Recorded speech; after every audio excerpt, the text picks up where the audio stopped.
Antes de la llegada de la hoja de cálculo, los casos de que trata la matemática financiera, como son la inversión y el crédito, se resolvían con fórmulas o con ecuaciones de valor, algunas extensas, como se observa en el caso que se ilustra, otras más simplificadas. Hoy Excel nos regala una nueva opción de solución, con ventajas en términos de simplicidad, de exactitud y de mucha rapidez. Construyendo tablas de amortización o de fondos de amortización, se podrán resolver con facilidad los casos más complejos de la inversión y el crédito. Estudiemos entonces a continuación la composición de cada una de estas tablas. La tabla de amortización, empleada en casos de crédito en dinero, crédito en especie y refinanciación, contempla las siguientes columnas: período, interés, cuotas, abono a capital y saldo al final del período. La periodicidad de la tabla depende mucho de las condiciones del ejercicio y de los vencimientos de los accidentes financieros que involucre. Así, en este orden, la periodicidad podría ser mensual, trimestral, semestral, anual. En la medida en que se pueda adecuar la periodicidad a la tasa, sería maravilloso, puesto que no habría necesidad de hacer conversión de tasa. Me explico. Cuando la periodicidad de la tabla es mensual, la tasa debe ser mensual. Cuando es semestral la periodicidad de la tabla, la tasa tendrá que ser entonces semestral. Es decir, debe haber una correspondencia en términos de periodicidad entre la tabla y la tasa. Si tenemos una tasa trimestral y podemos hacer la periodicidad trimestral, pues sería lo más aconsejable, dado que no tendríamos que hacer conversión de tasa.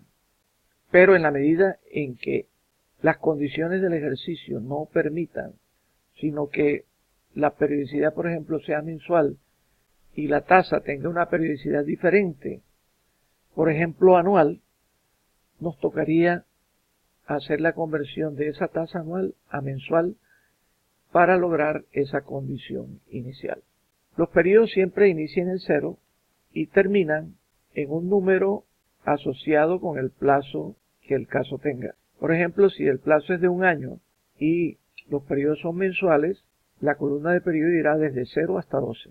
Si el plazo es anual y los periodos son trimestrales, la columna de periodo irá desde 0 hasta 4. En cuanto a la columna del interés, como las operaciones son generalmente con tasas de interés vencidas, la formulación se hace desde el periodo 1. Ese 1 indica el final del periodo 1, por lo tanto, los intereses vencerán en ese punto, en esa fecha, al final del periodo 1.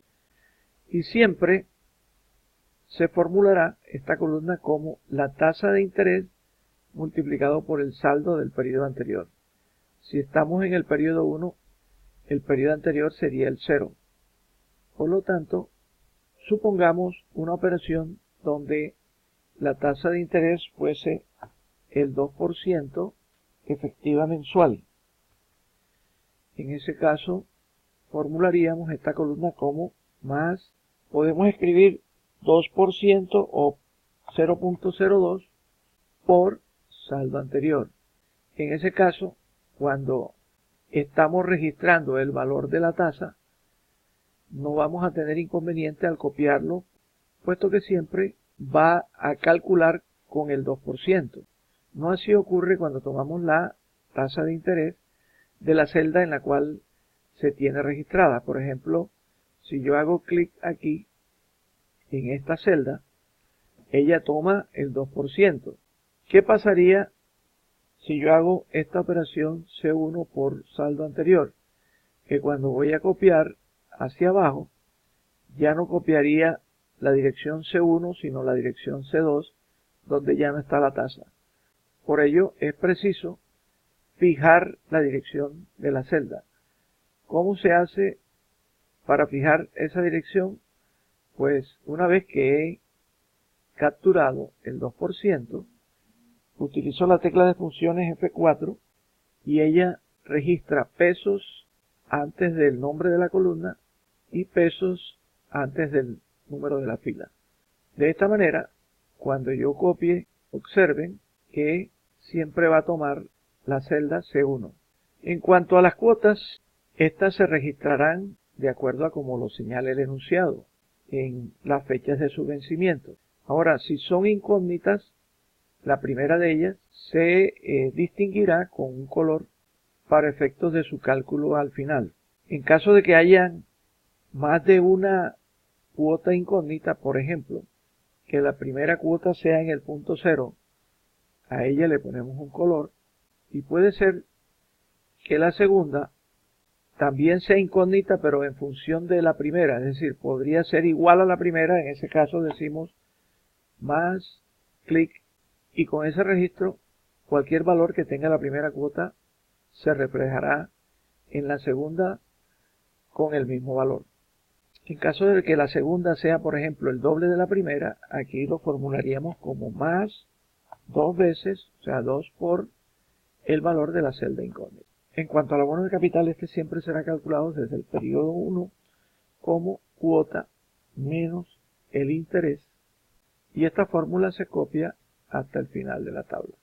El saldo en la tabla de amortización o picas correspondiente al periodo 0 viene a representar el valor del crédito.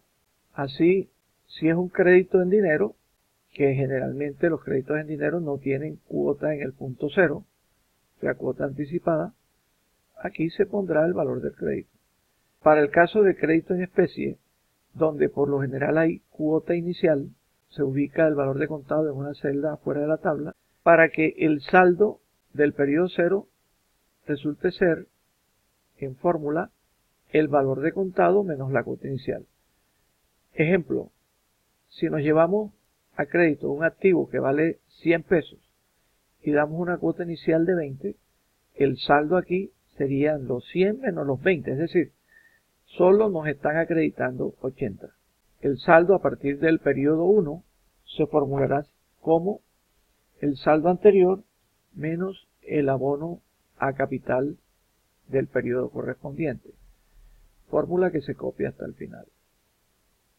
El saldo correspondiente al último periodo, cuando se cancele la cuota de ese mismo periodo, debe quedar en 0.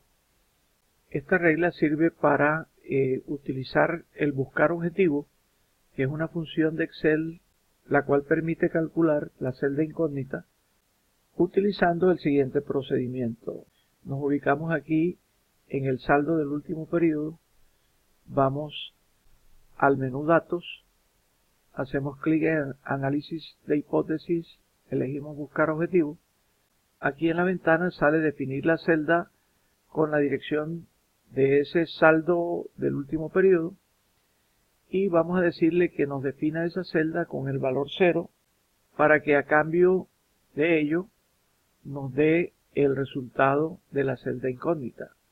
Aquí donde dice cambiando la celda, nos ubicamos en ese campo y hacemos clic en la celda incógnita. Cuando le damos a aceptar 2 veces, Excel entra a calcular dándole valores a esta celda incógnita hasta que satisface la condición de que el saldo final sea 0. Hablando ahora de la tabla de fondo de amortización, esta comprende las columnas de periodos, interés, depósitos, retiros y saldo al final del periodo. Cuando esta tabla se utiliza, por ejemplo, para inversión en proyectos, los depósitos harán las veces de desembolso y los retiros harán las veces de renta, o sea, de ingresos. Todo lo que signifique desembolso se registrará en la columna de depósitos, y lo que signifique ingresos se registrará en la columna de retiros. La operación en esta tabla de fondo de amortización, que llamamos piedras como por mnemotecnia, pero que realmente es PIDRS, esta tablita tiene la misma formulación que considerábamos en la tabla de amortización con respecto a la columna de periodo. Igualmente tiene la misma formulación para la columna de interés. Los depósitos al igual que en PICAS, en la columna de cuotas, dependerá de la información que suministra el enunciado del caso. Por ejemplo, nos puede decir que hay un depósito en el inicio, o sea, en el punto cero, consideramos un depósito.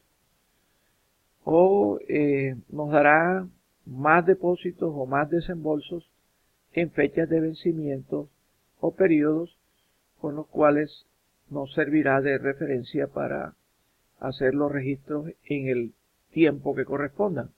También ocurre con los retiros, que dependerá de lo que el enunciado nos marque, cuánto debemos retirar en qué momento. Y el tema de las incógnitas, al igual que acá en el PICAS, se registra la primera con un color para distinguirla y al final tenerla en cuenta a la hora del cálculo para definir su valor. En el caso del saldo, el saldo inicial siempre va a ser el valor del depósito.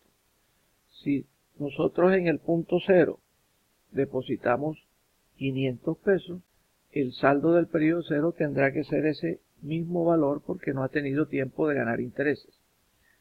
Ahora, cuando se utiliza la tabla para inversión en proyectos, es posible que haya, por ejemplo, un caso en que se haga la compra de un inmueble y que éste se arriende. Cuando se compra el inmueble habrá un desembolso que sería registrado en el punto cero de la columna D. Y si al mismo tiempo se recibe arriendo anticipado, en ese caso esa entrada por arriendo habrá que señalarla en la columna R. Por ejemplo, supónganse que recibimos de arriendo 100. Este es un inmueble donde en el punto cero pagamos 500 y recibimos 100. El saldo del punto cero sería entonces lo que desembolsamos menos lo que ingresó. Es decir, que aquí estaríamos considerando el dinero que permanece invertido en el proyecto. A partir del periodo 1, el saldo en esta tabla comprenderá más saldo anterior, más intereses recibidos del periodo, más lo que se deposita en el periodo, menos lo que se retire en el periodo. Esta fórmula se copia hasta el final.